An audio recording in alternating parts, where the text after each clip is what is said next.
그의 이름을 힘입어 라는 제목으로 계속해서 말씀을 나누도록 하겠습니다. 가이사랴에서 고넬료가 그의 친척과 가까운 친구들을 모아놓고 베드로를 기다리고 있습니다. 이제 베드로가 도착했어요. 베드로가 그들 앞에서 설교를 합니다. 베드로가 예수님의 이름을 힘입어 어떻게 된다고 했는지 살펴봄을 통해서 계속해서 큰 은혜가 임하는 복된 시간 되기를 원합니다. 그의 이름을 힘입어 제3을 받는다라고 말씀하십니다.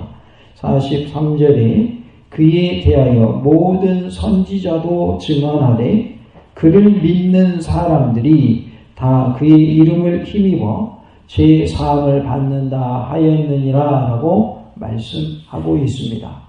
여기서 그의 이름을 힘입어 라고 했는데 여기서 그는 곧 예수님을 말합니다. 예수님의 이름을 힘입어 모든 사람들이 제3을 받고 구원함을 얻게 된다라고 말씀을 하고 있어요. 그래서 우리가 전도할 때에 이 사실을 전해야 되는 겁니다. 예수님을 믿기만 하면 제3 받고 천국 가게 됩니다. 우리 모두가 예수님 믿고 저 천국에서 영원히 사는 복을 누립시다 라고 전도해야 된다 그 말이에요. 그래서 예수님 이름을 힘입어서 제3 받기 때문에 우리는 누구의 이름을 믿어야 돼요? 예수님의 이름을 믿어야 돼요. 그 예수님을 믿을 때에 우리가 제3을 받게 되는 것이죠. 예수님이 나를 위하여 피를 흘려 주셨음을 믿는 믿음으로 제3 받는 것이죠. 제3이라고 하는 것은 죄 없이 함이라고 표현하고 있습니다. 사도행전 3장 19절에 너희가 회개하고 돌이켜 너희 죄 없이 함을 받으라 그랬어요. 죄 없이 함은 곧 제3을 말하는 거예요. 그래서 우리가 회개하고 돌이키고 예수님을 믿게 되면 어떻게 된다? 예수님 믿어서 회개하고 돌이키면 제3 받고 구원을 얻게 된다라고 말씀을 하고 있어요. 베드로는 예수님의 죽으심과 부활하심을 통해서 나타나는 결과가 믿는 자들에게 주어지므로 인간에게 가장 심각한 문제인 죄의 문제가 해결되는 것을 선포하고 있어요. 그래서 예수님의 죽으심과 예수님의 부활하심을 믿는 자에게는 인간에게 있어서 가장 심각한 문제인 무슨 문제를 해결해 주신다는 거예요? 죄의 문제를 해결해 주신다라는 거예요. 이것이 바로 베드로가 선포한 내용입니다. 우리는 예수님의 이름을 힘입어 제3 받고 구원함을 얻게 됩니다. 우리 모두가 끝까지 예수님을 믿는 믿음으로 승리하여 구원의 복을 누리는 놀라운 은혜가 있기를 원합니다. 같이 해봅시다. 예수님의 이름을 힘입어 제3 받고 구원받읍시다. 우리는 예수님의 이름을 힘입어야 돼요. 내 힘으로 구원받는 게 아니에요. 예수님이 아닌 다른 사람의 이름으로 구원받는 게 아니에요. 누구의 이름으로만 구원이 있어요? 예수님의 이름으로만 구원이 있습니다. 그래서 사도행전 4장 12절에 구원받을 만한 다른 이름을 우리에게 주신 일이 없다 그랬어요. 예수님의 이름만이 구원의 이름이다 라는 사실을 기억하시고 예수님의 이름을 힘입어서 제3 받고 구원함을 얻는 은혜가 우리 모두에게 있기를 원합니다. 34절에 보면 베드로가 입을 열어 말하되 그랬어요. 입을 열었다라는 표현이 나옵니다. 빌립이 이방인 에티오피아 내시에게 전도할 때에 사도행전 8장 35절에도 입을 열어라는 표현이 나오고 산상설교에서 예수님이 설교를 시작하실 때에도 마태복음 5장 2절에 보면 입을 열어라는 표현이 나옵니다. 입을 열어라는 말은 곧 이어 언급될 이야기의 권위와 진중함을 암시해주고 있어요. 곧 이어질 말은 이것은 아주 중요한 말입니다. 그런 의미를 갖고 있는 것이죠. 그래서 권위가 있는 말 그리고 이 말이 정말 중요하다는 것을 말하기 위해서 진실되게 말하고 그리고 진중하게 말하는 가볍게 말하는 것이 아니라 정말 이것을 의미 있게 말하는 것 이것을 말하고 있어요. 그래서 입을 열어라는 표현을 사용하고 있는데 이것은 이방인에 대한 구원을 선언하는 중대한 선언을 나타내기 위한 표현으로 사용된 겁니다. 이제 이방인들에게는 구원이 있게 될 것이다. 이방인을 하나님이 구원하신다라는 것을 선언하기 위해서 입을 열어라는 표현을 썼다는 거예요. 그래서 베드로가 입을 열어서 이제 이방인 구원에 대해서 선포하게 됩니다. 34절에 내가 참으로 하나님은 사람의 애모를 보지 아니하시고 라고 말씀을 합니다. 하나님은 사람의 외적인 조건에 따라서 판단하시는 분이 아닙니다. 하나님은 그 사람이 무엇을 보시고 판단하시냐면 중심을 보시고 판단하십니다. 그 사람의 마음이 어떤가를 보고 판단하시지 그 사람의 행동, 그 사람의 외모 이거 가지고 판단하지 않으신다 그 말이에요. 그러면 이렇게 생각할 수 있겠죠. 행동도 아무렇게도 해도 되네? 외모도 신경 안 써도 되네? 이렇게 생각할 수 있죠. 여기서 말하는 의도는 그런 뜻이 아니라 마음의 중심이 바로 서 있는 가운데 행동해야 되고 마음의 중심이 바로 서 있는 가운데 외모도 단정해야 된다는 뜻이지 외모도 그냥 머리 헝클인 채로 세수도 안 하고 옷도 그냥 대충 입고 신발도 아무거나 신고 오고 그래도 된다는 뜻은 아닙니다.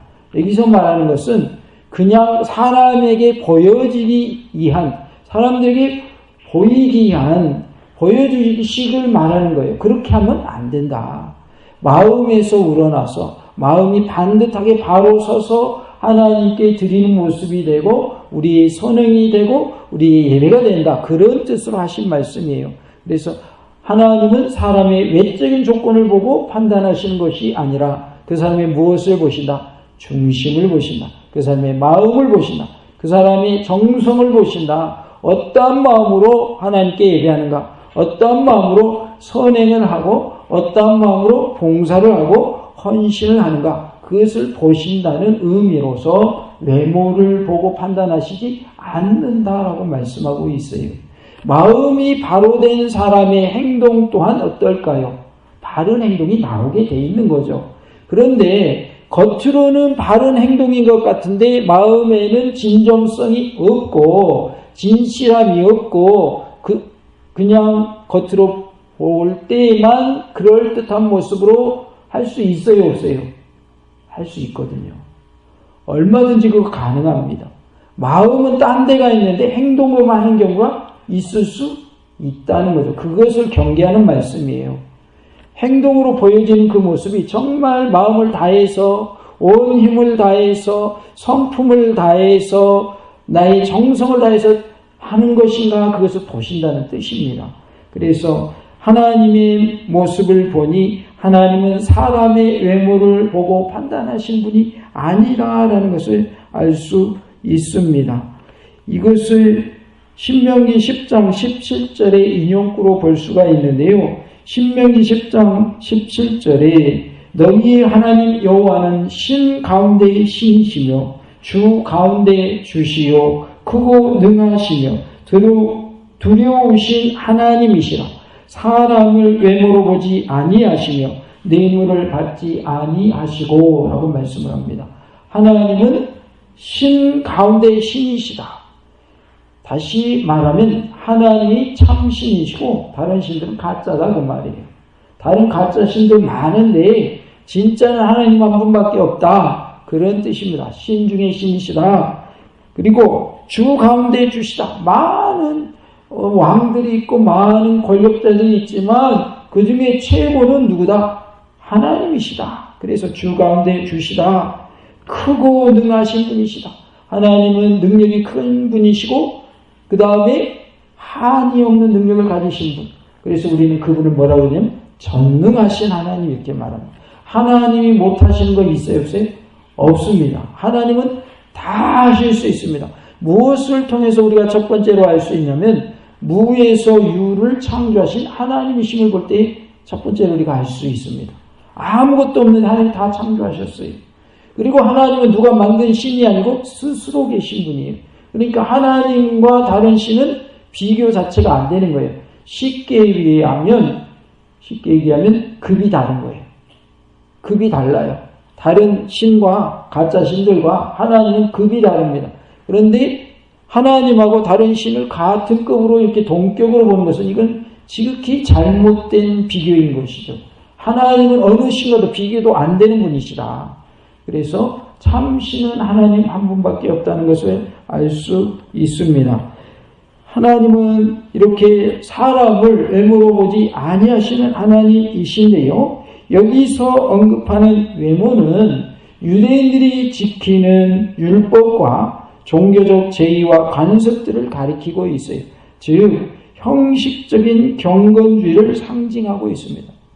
경건하긴 하는데 무슨 경건이라는 거예요? 형식적인 경건이다 그 말이에요.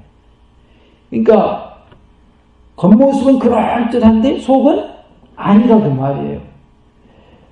제사를 구약시대는 드렸죠. 제사를 드리기는 드리는데 마음은 딴 데가 있는 거예요. 다른 데 콩밭에 가 있는 거죠, 마음은. 제사 드리러 와가지고. 그러니까 그것은 형식적인 경건인 거예요.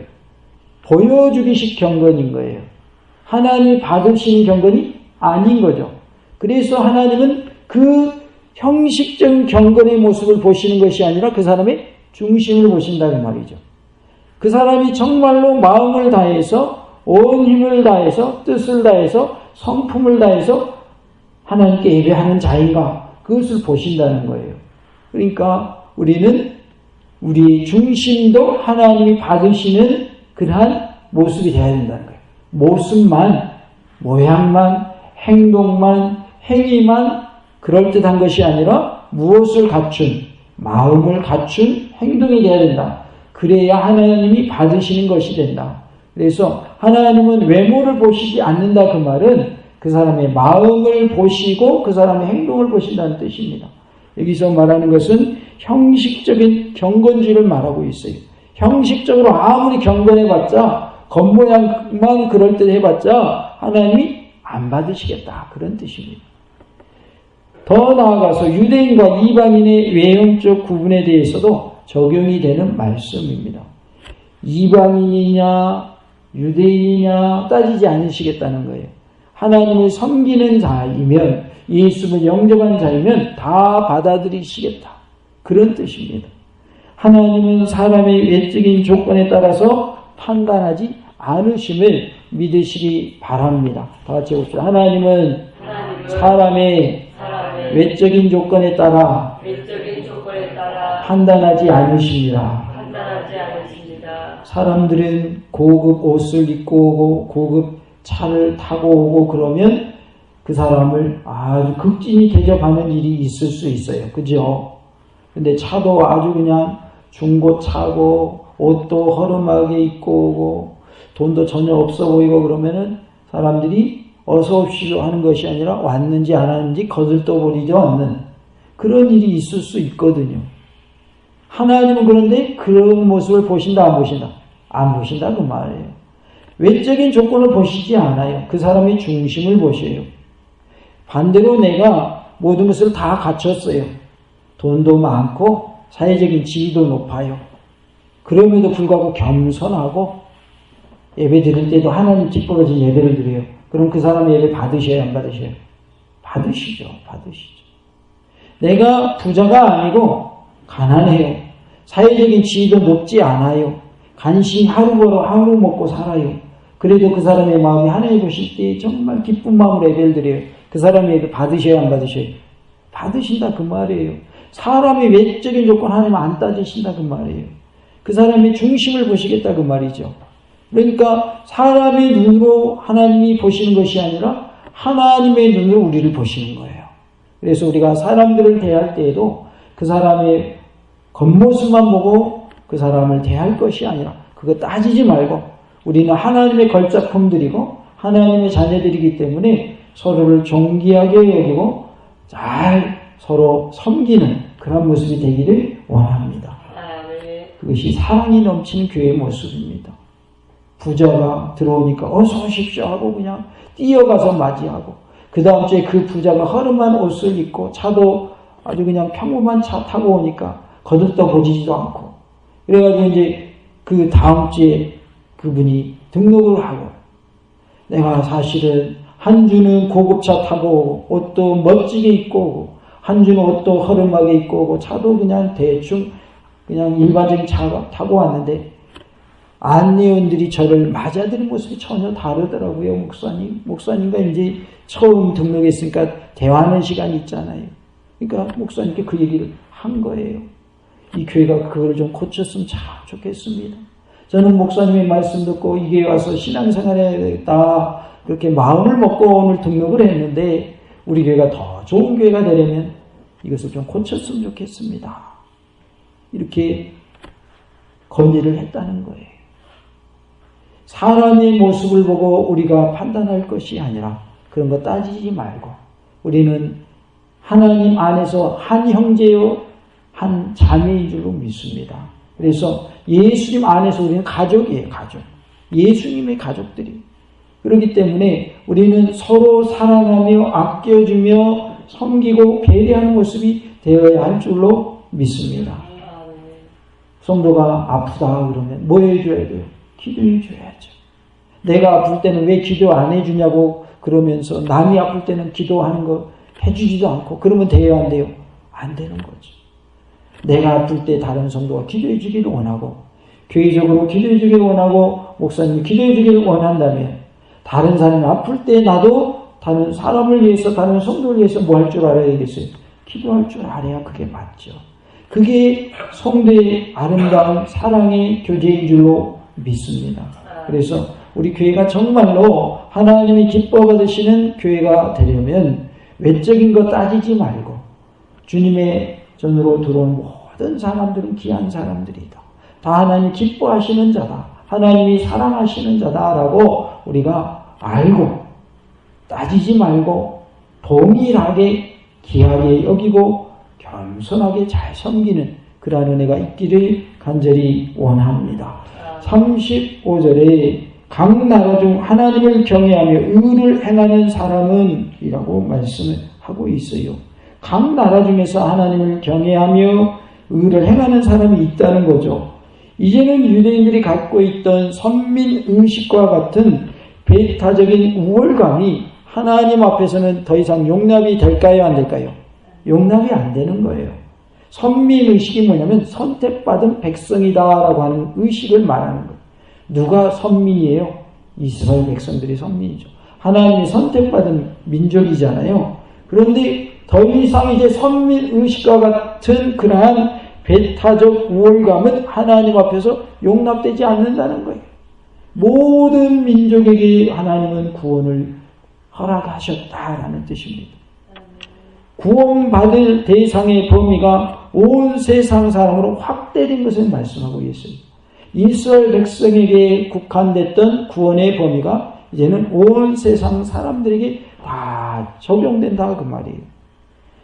그래서 35절의 그 표현은 구약적인 표현인데, 하나님을 경외하며 의를 행하는 사람이라고 하는 이 표현은 신약적으로 표현하자면 예수를 믿고 영접하는 사람, 이렇게 해석할 수가 있어요. 예수를 믿고 영접하는 사람은 어느 나라 사람이든지 라는 뜻입니다. 다 받으시는 줄 깨달았도다라고 계속해서 35절에 말씀을 하고 있어요.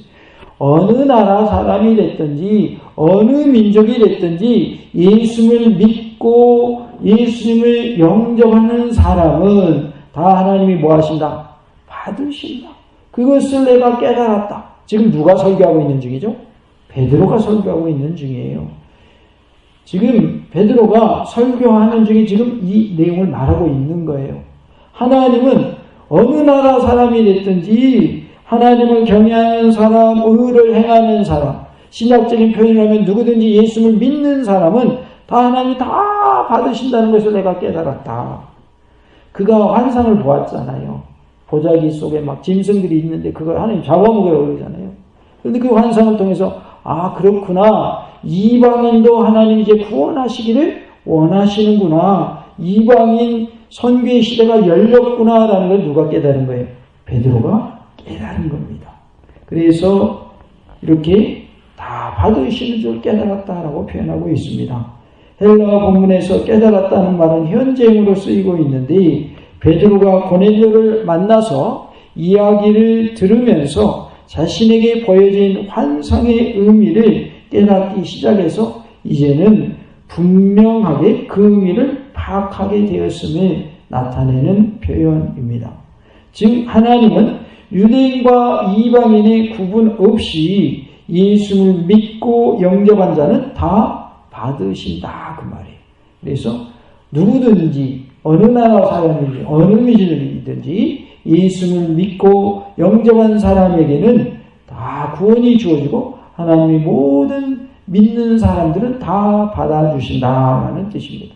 직업 상관없습니다. 성별 상관없습니다. 빈부지청 상관없습니다.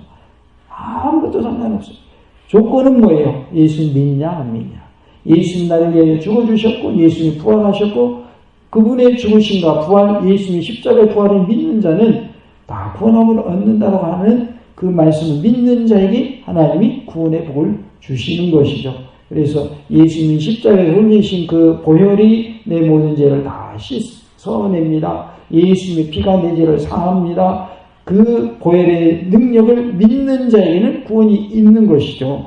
그래서 모든 유대인이 됐든 모든 이방인이 됐든 그거 상관없이 유대인과 이방인의 구분 없이 예수를 믿는 자에게는 구원이 있다라고 선포하고 있는 것이죠. 36절에 보면 만일 주 대신 예수 그리스도로 말미암아라고 말씀합니다.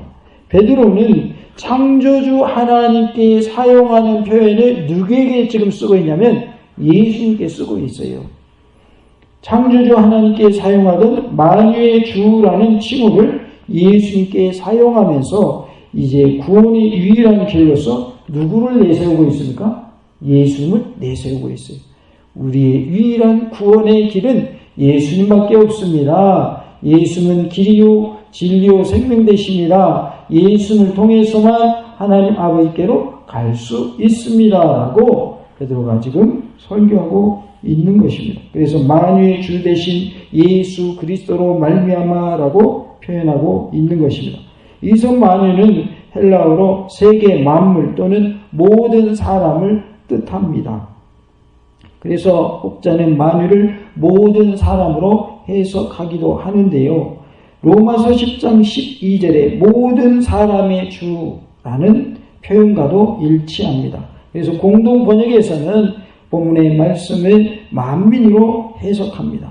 그럼에도 불구하고 36절에서 만유를 만민으로 해석해야 할 근거를 우리는 발견할 수 없기 때문에 만유로 해석하는 편이 무난하다 이렇게 볼 수 있겠습니다. 왜냐하면 만유라는 표현은 모든 피조물을 지칭하기 때문에 거기에는 누구도 포함되냐면 만민도 포함이 되거든요. 그래서 만유라라고 표현하는 것이 무난한 해석이다 이렇게 볼 수 있겠습니다. 그래서 만유의 주 대신 예수님, 그래서 세상 모든 만물도 포함되고 만민도 포함되는 의미로 만유의 주 대신 예수님이라고 표현을 합니다.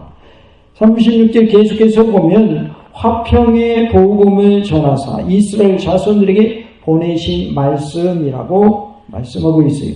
베드로는 평화를 예수님이 전한 복음의 핵심으로 보았습니다. 이 평화는 하나님과 인간 사이의 화해를 뜻하고 있어요. 과거 하나님과 인간 사이의 관계는 뭐였냐면 심판하는 자와 죄인의 관계였습니다. 그래서 화해될 수 없었어요.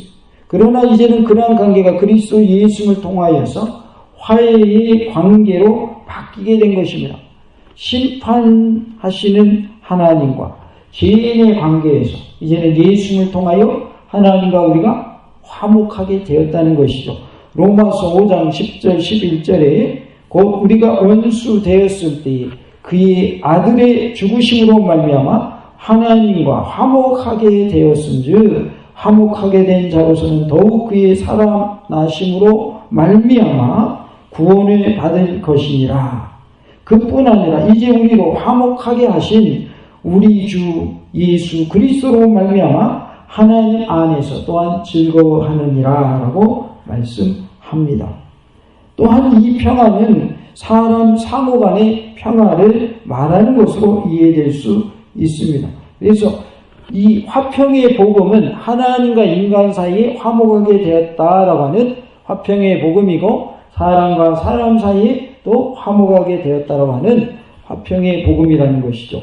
에베소서 2장 14절과 22절에 그는 우리의 화평이신지라 둘로 하나를 만드사 원수된 것 곧 중간에 막힌 담을 자기 육체로 허시고 너희도 성령 안에서 하나님이 거하실 초소가 되기 위하여 그리스도 예수 안에서 함께 지어져 가느니라 라고 말씀합니다. 그리스도 예수를 통하여서 유대인과 이방인의 관계에 있어서 그동안 둘로 가로막혔던 장벽이 무너짐으로써 하나님 안에서 민족적 편견과 편애가 사라지게 됩니다. 그래서 하나님은 이스라엘 민족만 사랑하시지 않는다라는 거예요. 전 세계 모든 사람을 다 사랑하십니다. 그래서 이방인도 무슨 대상이 되는 거예요? 구원의 대상이 되는 것입니다. 이런 의미에서 복음은 모든 장벽을 제거하는 도구임을 알 수가 있어요. 복음이 있는 곳에는 하나님과 인간 사이도 화목하게 되고 사람과 사람 사이도 화목하게 되고 이방인과 유대인 사이도 어떻게 된다? 화목하게 된다라는 것을 말씀해 줍니다. 화평의 복음은 하나님과 사람, 사람과 사람, 유대인과 인간 사이를 평화롭게 하는 복음인 것을 알 수가 있어요. 그래서 우리가 예수님의 이름을 힘입으면 어떻게 된다는 거예요? 제사함을 받고 구원함을 얻게 된다라고 말씀하고 있습니다. 이것이 화평의 복음이요 평화의 복음인 줄로 믿습니다. 예수님을 통하여 하나님과 우리 사이에 막혔던 죄담이 헐어지고 또 사람과 사람 사이의 관계도 회복되고 이방인과 이스라엘 사람들과의 장벽도 무너지고 사랑으로 하나 되는 그런 모습을 말씀하고 있습니다. 우리 모두가 끝까지 예수님의 이름의 권세를 믿는 믿음으로 예수님의 보혈의 공로를 믿는 믿음으로 승리하여서 구원의 복을 누리는 놀라운 은혜가 있기를 간절히 원합니다. 할렐루야. 아멘, 아멘, 아멘.